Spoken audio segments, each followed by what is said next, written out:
오늘 하나님께서 우리에게 주신 말씀은 에스겔서 6장 1절에서 14절 말씀입니다. 에스겔서 6장 전체 말씀인데요. 제가 가진 구약성경은 1156면에 있습니다. 에스겔서 6장 말씀 같이 1절에서 14절까지 말씀 합독하겠습니다. 여호와의 말씀이 내게 임하여 이르시되 인자야 너는 이스라엘 산을 향하여 그들에게 예언하여 이르기를 이스라엘 산들아 주 여호와의 말씀을 들으라. 주 여호와께서 산과 언덕과 시내와 골짜기를 향하여 이같이 말씀하시기를 나 곧 내가 칼이 너희에게 임하게 하여 너희 산당을 멸하리니 너희 제단들이 황폐하고 분향 제단들이 깨뜨려질 것이며 너희가 죽임을 당하여 너희 우상 앞에 엎드러지게 할 것이라.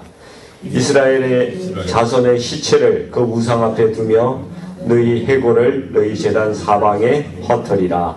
내가 너희가 거주하는 모든 성읍이 사막이 되게 하며 산당을 황폐하게 하리니 이는 너희 제단이 깨어지고 황폐하며 너희 우상들이 깨어져 없어지며 너희 분향 제단들이 찍히며 너희가 만든 것이 폐하여지며 또 너희가 죽임을 당하여 엎드러지게 하여 내가 여호와인 줄을 너희가 알게 하려 함이라.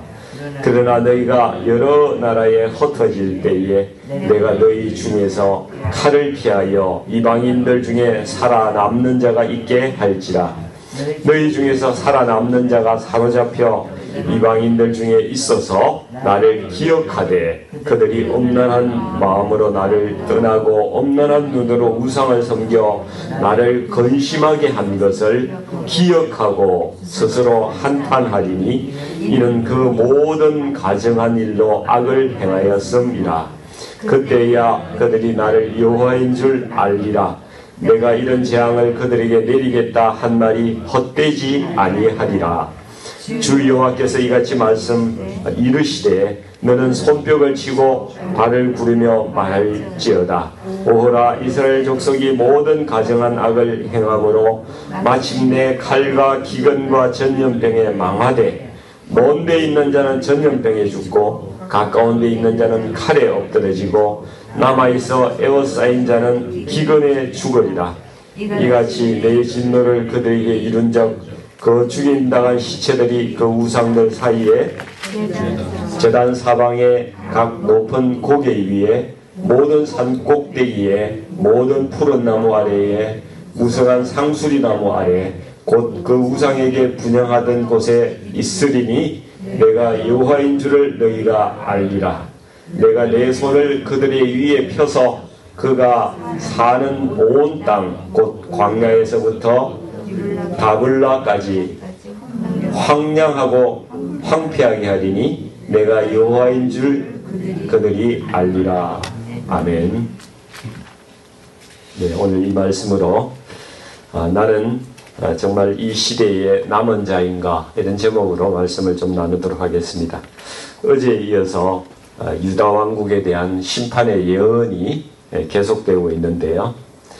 어제 에스겔 5장을 보면은 그 4절에서 이스라엘에 대한 하나님의 진노가 선포될 때에 3분의 1은 전염병으로 죽고 3분의 1은 칼로 죽고, 칼이라는 게 이제 전쟁을 이야기하는 거죠.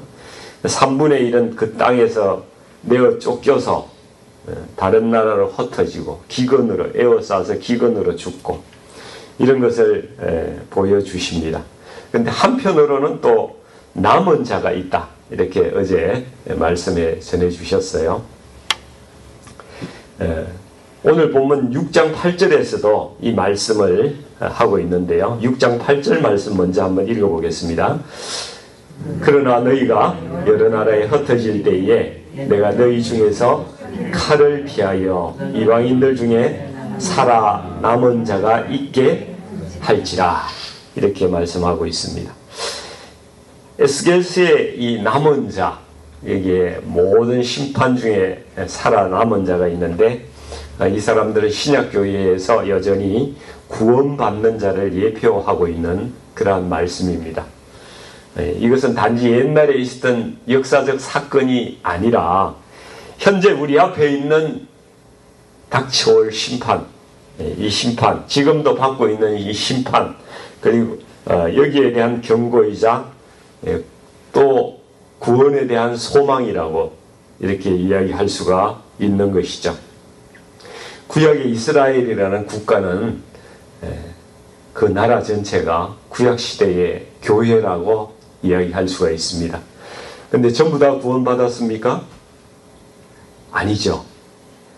에스겔 시대에 하나님의 백성이라고 자처했던 대다수의 사람들은 다 멸망했습니다. 오늘 이 시대에도 교회 안에 있다고 다 자동적으로 구원을 받을까요? 그렇지 않다는 사실을 우리 모두는 알고 있습니다. 에스겔 시대의 교회의 3분의 2가 다 멸망한 거예요. 3분의 1도 온전하게 구원받지 못했습니다.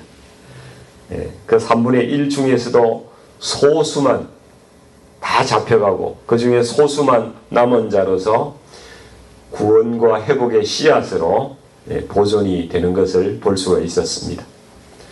그러면은 지금 우리 시대에 남은 자는 얼마나 될까 생각해 봐야 되는 거죠. 예수님은 우리 모두를 위해서 한 사람도 빠짐없이 모든 사람을 위하여 십자가에서 피 흘려서 대속하셨습니다. 이미 다 대속해 놓으셨어요.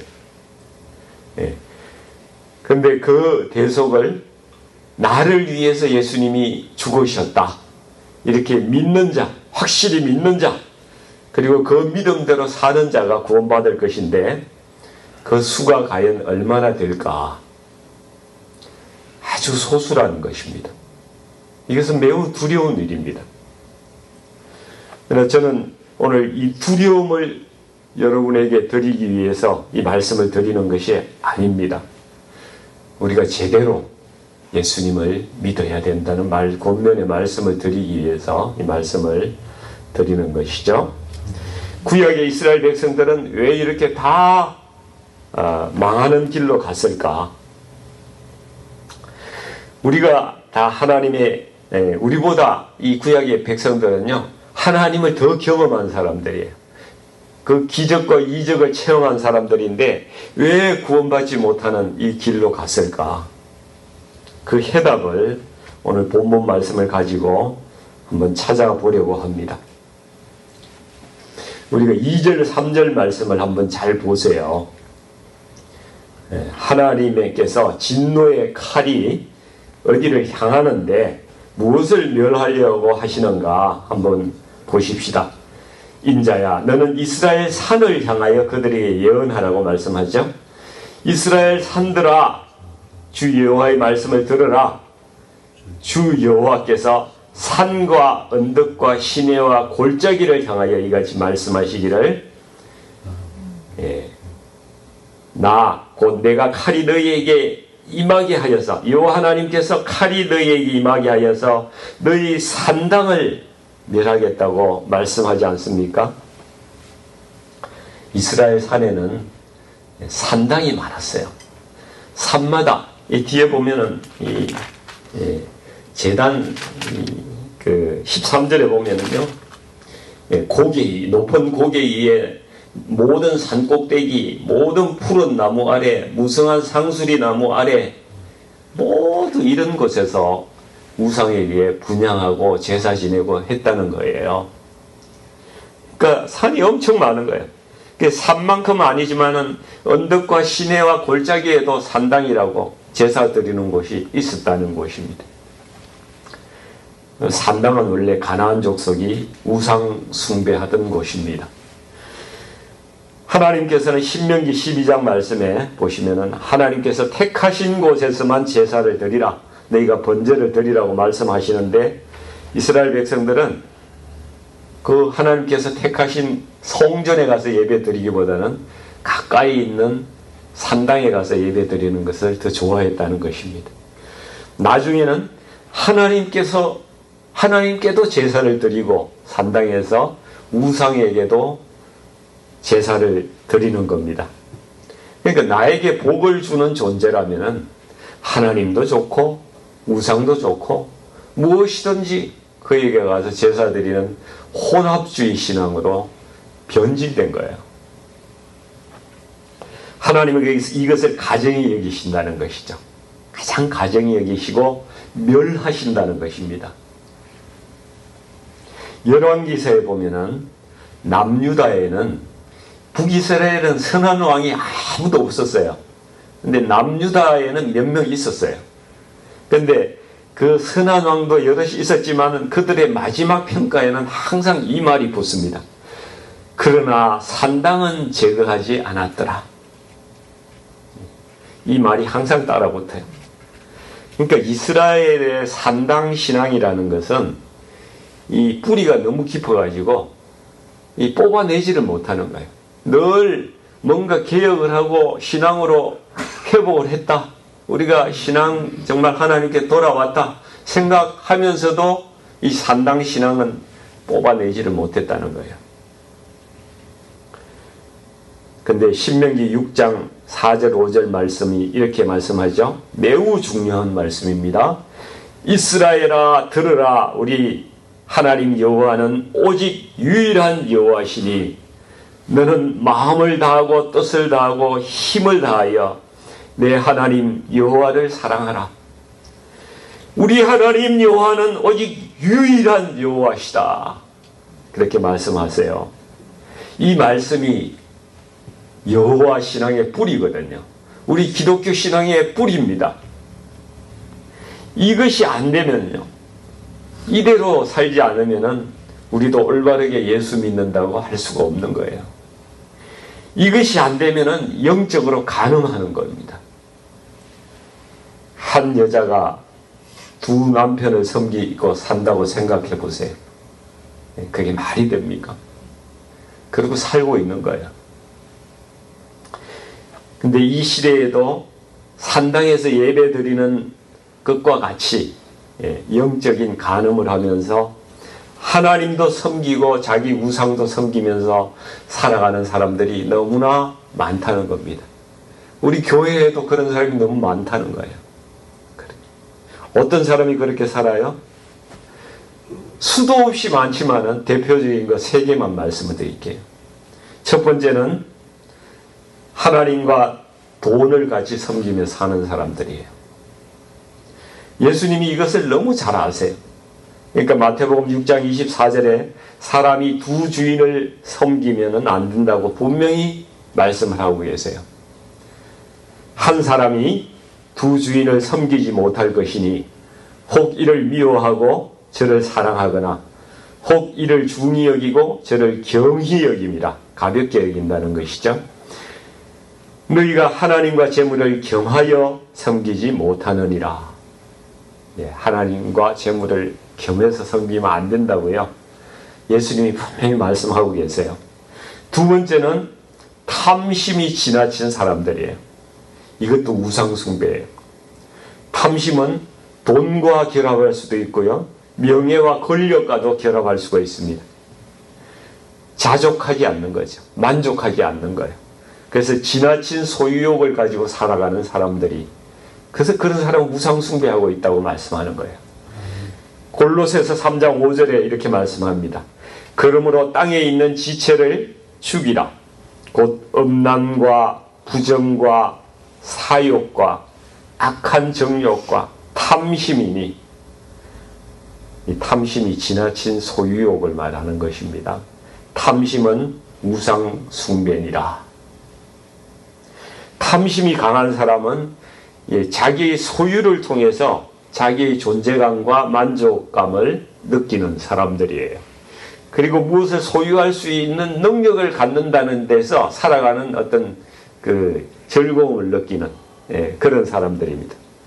이런 사람들이 있지 않습니까?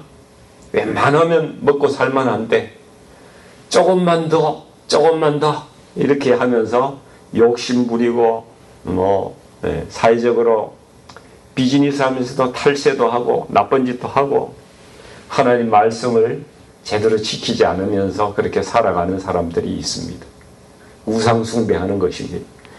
직장에서도 직장생활 하는 사람들, 어느 조직에 속한 사람들, 성진을 위해서 인정받기 위해서 동료를 헐뜯고 밀어내고 자기 성과를 포장해서 남에게 더 인정받으려고 하는 사람들이 있습니다. 이것도 탐심입니다. 또 여성분들 중에 이런 분들도 있죠. 옷장이나 이렇게 장롱 속에 보면 옷이나 가방이 막 들어갈 데도 없이 빽빽하게 많은데 다른 사람이 가지고 있는 그 신상 브랜드를 보면은 시기가 나서 견딜 수가 없는 거예요. 그래서 남보다 더 좋은 것을 가지고 있어야 사는 맛이 나는 사람. 탐심이에요, 탐심. 자동차도 그렇잖아요. 남들하고 경쟁하고 더 좋은 거 가지려고 하는 사람. 탐심이 우상숭배라고 하나님은 말씀하십니다. 셋째는요, 하나님보다 자기를 더 사랑하는 게 우상숭배예요.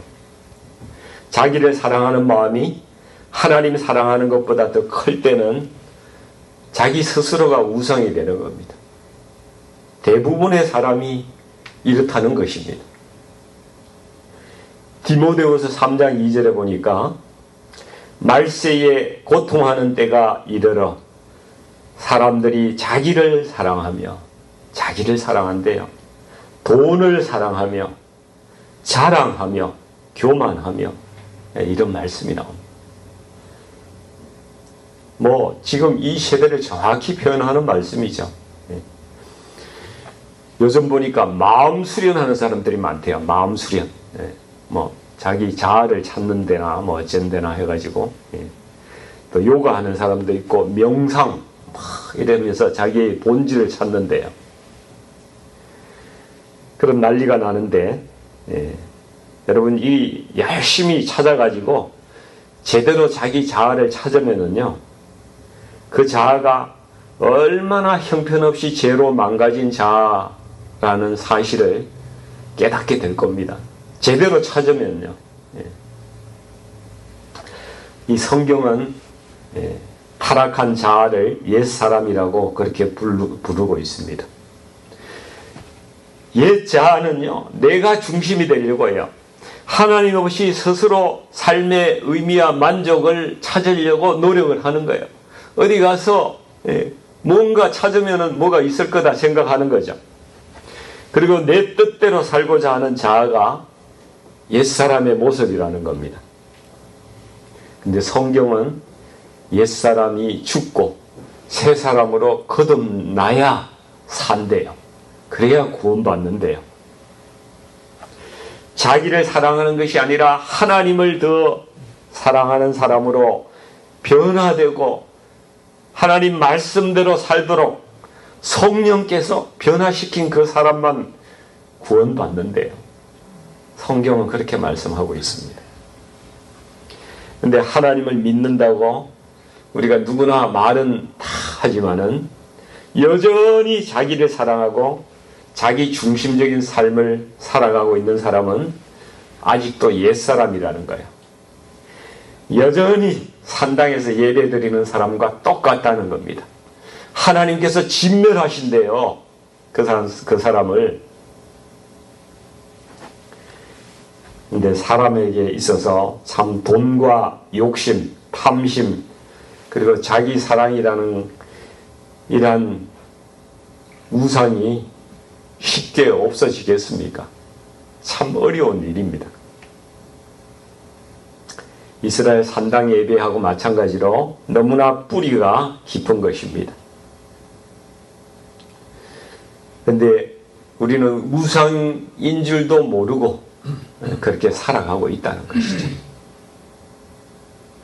돈을 사랑하고 탐욕을 부리고 자기만을 사랑하는 사람들이 자기의 삶에서 공의와 정의를 행하며 살겠습니까?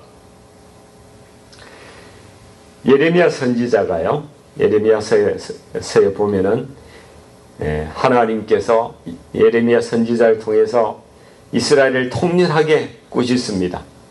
너희가 불의한 재판으로 공의를 무너뜨리고 성전에 가서는 예배드리고 성전에 가서 예배드리고 바깥에서는 도둑질하고 살인하고 간음하고 내가 그것을 보지 못하겠다고 그렇게 하나님께서 말씀하고 계세요. 품꾼에게 싹을 제대로 지급하지 않고 가난하고 약한 자들을 수탈한다고 하나님께서 나무라고 계세요. 종교 지도자라고 하는 자들이 위선적인 삶을 살면서 탐심과 부정으로 재물을 모으고 그렇게 세상에서 불의를 행한다고 꾸짖으세요. 그래서 하나님께서 이런 사람들을 어떻게 심판한다고 말씀하십니까? 우리 오늘 본문의 4절 이하에 그 말씀을 하고 있죠.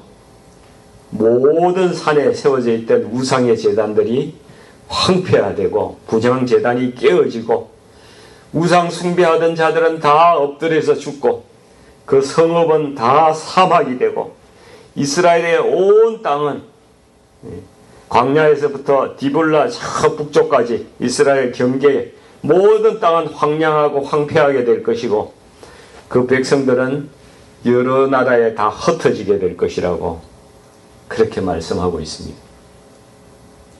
11절 12절 보니까 하나님의 진노는요 칼은 전쟁이라고 그랬죠. 기근과 이건 자연재해를 이야기하는 것으로 생각이 됩니다.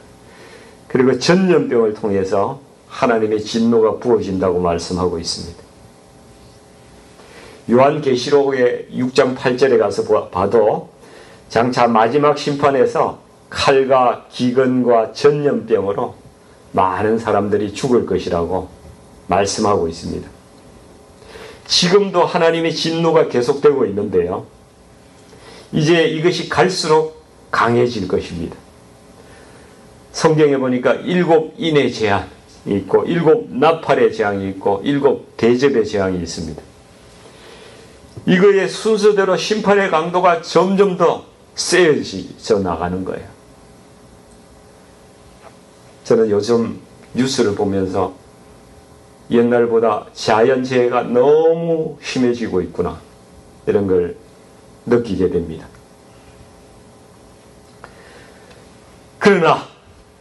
그러나 하나님께서 이 심판 가운데서도 자기 백성을 완전히 끊지 않으시고 남은 자들을 통해서 구속의 역사를 이어가시겠다.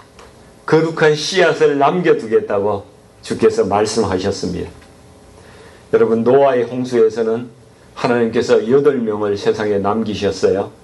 엘리야 때도 바알에게 무릎 꿇지 않은 7,000명을 내가 남겨두었다고 하나님께서 말씀하셨어요. 오늘 말씀에서도 하나님께서 남기시는 자가 있습니다.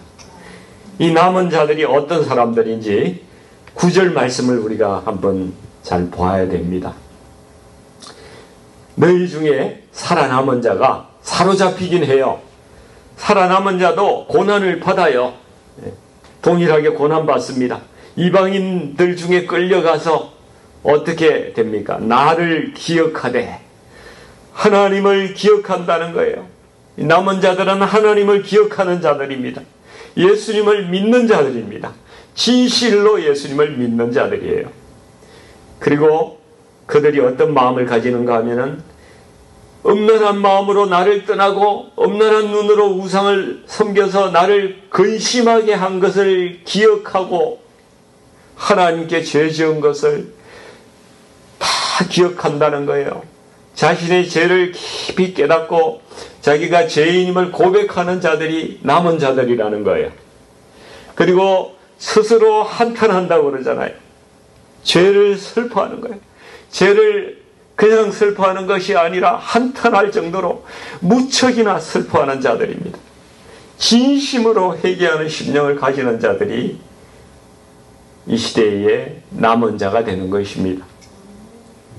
그러니까 이 말씀을 오늘 적용해 보면은 예수님 믿고 자신이 죄임을 깊이 깨닫고 지금까지 살아온 행위들을 깊이 회개하고 지금까지 나 중심으로 살던 삶에서 완전히 근본적으로 예수님을 향해서 나의 삶의 방향을 유턴한 사람, 완전히 돌아선 사람, 이런 사람이 남은 자라는 거예요. 여러분 그냥 듣지 마세요. 우리의 신앙은요 지금 너무나 타락되어 있어요. 산당 예배 드리고 있는 거예요. 남은 자는 회개와 정결함의 불로 태워진 사람들입니다. 여러분 진짜 회개한 사람은 반드시 성령이 임하시고 그 삶은 변하게 되어 있습니다. 여러분 스스로 질문을 한번 던져보세요. 나는 정말 이 시대의 남은 자인가? 예수님께서 우리에게 이렇게 말씀하시잖아요. 좁은 문으로 들어가라. 생명으로 인도하는 문은 좁고 길이 협착하여 찾는 이가 적다고 말씀하셨어요. 로마서 9장 27절에는 이사야 말씀을 인용하면서 비록 이스라엘 자손의 수가 바다의 모래가 될지라도 남은 자만 구원을 받으리라 이렇게 말씀하십니다. 남은 자만 구원받는데 구원받는 자가 많겠습니까? 소수라는 거예요. 우리는 스스로를 점검해 봐야 됩니다. 정말 여러분은 남은 자입니까? 남은 자는 요한계시록에서 이기는 자라고 이렇게 나타나고 있습니다. 이기는 자는 세상을 이기는 자입니다. 우리는 우리의 구원이 오직 은혜로 말미암아서 믿음으로 되어진다는 사실을 믿고 고백합니다. 그러나 중요한 것은요, 우리의 믿음이 진짜냐 하는 거예요. 그리고 회개가 진짜냐 하는 거예요. 왜냐하면 진짜로 믿고 진짜로 회개한 사람은요, 반드시 세상을 이기는 사람이 되고 삶에서 그 열매가 드러나기 때문입니다. 이 시대는 회개가 없는 거짓 믿음이 너무나 많기 때문에 지금 우리 교회가, 우리 대한민국 교회가, 세계의 여러 교회가 타락하고 있는 거예요. 우리는 예수 그리스도를 전심으로 믿고 회개해야 합니다. 그리고 말씀과 기도로 세상의 유혹을 이기는 자가 되어야 합니다. 아멘? 아멘.